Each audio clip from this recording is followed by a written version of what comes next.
शापित हवेली। गांव के बाहरी हिस्से में एक पुरानी और उजाड़ हवेली थी, जिसके बारे में लोग कहते थे कि वह शापित है।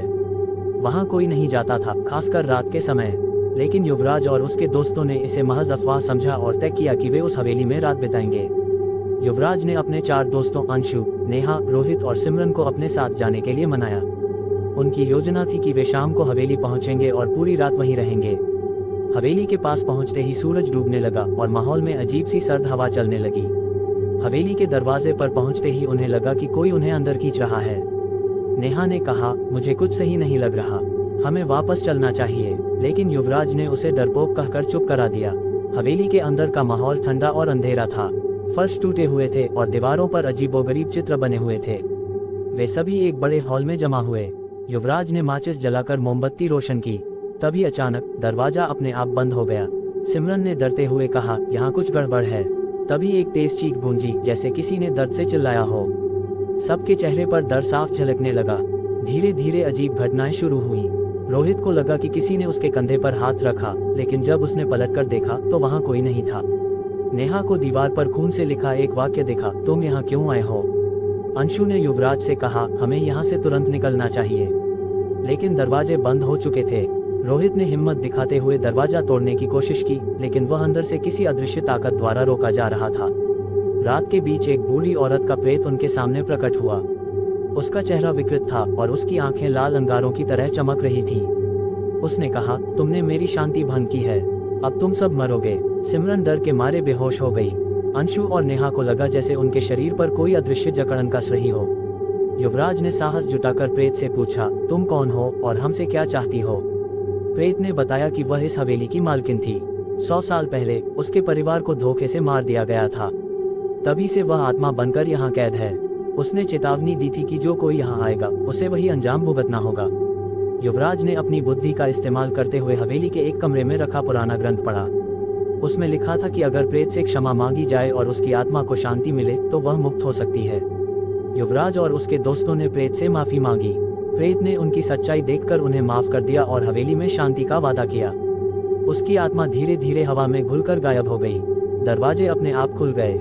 सभी ने राहत की सांस ली और सुबह होते ही गांव लौट आए।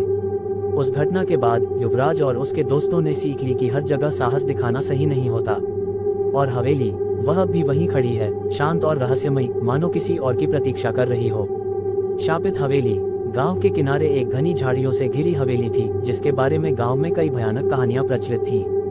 लोग कहते थे कि उस हवेली में एक आत्मा का वास है जो किसी को भी जिंदा नहीं छोड़ती। गांव वालों ने इसे शापित हवेली नाम दिया था। कोई भी वहां जाने की हिम्मत नहीं करता था, लेकिन युवराज और उसके दोस्तों को इन बातों पर यकीन नहीं था। शुक्रवार की शाम थी। युवराज और उसके 4 दोस्त अंशु, नेहा, रोहित और सिमरन गांव के चौपाल पर बैठे हुए थे। अचानक हवेली का जिक्र छिड़ गया। युवराज ने हंसते हुए कहा, ये सब सिर्फ डराने के लिए बनाई गई कहानियां हैं। मैं साबित कर सकता हूं कि वहां कुछ नहीं है।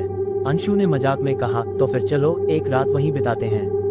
नेहा ने डरते हुए कहा, मुझे नहीं लगता कि ये सही है। लेकिन बाकी सबने हंसते हुए उसका मजाक उड़ाया। आखिरकार नेहा भी उनकी बातों में आ गई। उन्होंने तय किया कि रात को हवेली जाकर पूरी रात वहीं रुकेंगे। अंधेरा घिरते ही वे 5 टॉर्च और खाने पीने का सामान लेकर हवेली की ओर निकल पड़े। हवेली तक पहुंचने का रास्ता कच्चा और सुनसान था। चारों ओर अजीब सी खामोशी थी। जब वे हवेली के करीब पहुंचे तो उन्हें महसूस हुआ कि हवा अचानक ठंडी हो गई है। हवेली के बड़े लोहे के दरवाजे को धक्का देकर उन्होंने खोला। दरवाजा चरमराने की आवाज के साथ खुला, जैसे वह सैकड़ों सालों से बंद हो। अंदर घुसते ही एक अजीब सी दुर्गंध उनके नथुनों में भर गई। हवेली के अंदर का माहौल डरावना था। दीवारों पर धूल जमी हुई थी और फर्श पर टूटे फूटे फर्नीचर के टुकड़े बिखरे हुए थे। हर कोने में मकड़ियों के जाले लटके हुए थे। युवराज ने हंसते हुए कहा, देखो, ये सिर्फ एक पुरानी हवेली है, कोई भूत प्रेत नहीं है। वे सभी एक बड़े हॉल में इकट्ठा हुए। हॉल के बीचों बीच एक पुरानी लकड़ी की मेज रखी थी। उन्होंने वहीं बैठने का फैसला किया। तभी नेहा को एक कोने में कुछ हलचल महसूस हुई। उसने घबराकर कहा, वहाँ कुछ है। युवराज ने टॉर्च की रोशनी उस ओर डाली, लेकिन कुछ नहीं था। ये तुम्हारे डर का वहम है, युवराज ने उसे चुप कराते हुए कहा। रात के गहराते ही हवेली का माहौल और अजीब होता गया। अचानक एक खिड़की अपने आप तेज आवाज के साथ खुल गई। सिमरन ने घबराकर कहा, यहाँ कुछ गड़बड़ है।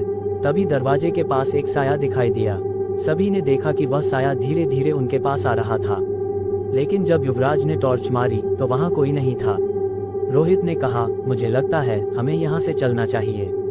लेकिन हवेली का मुख्य दरवाजा अब अपने आप बंद हो चुका था। नेहा को दीवार पर खून से लिखा एक वाक्य दिखा, तुम यहाँ क्यों आए हो? उसने घबराकर युवराज को दिखाया। युवराज ने कहा, ये किसी का मजाक हो सकता है, डरने की जरूरत नहीं है। तभी अचानक सिमरन के कानों में एक धीमी आवाज सुनाई दी, भागो वरना तुम सब मर जाओगे।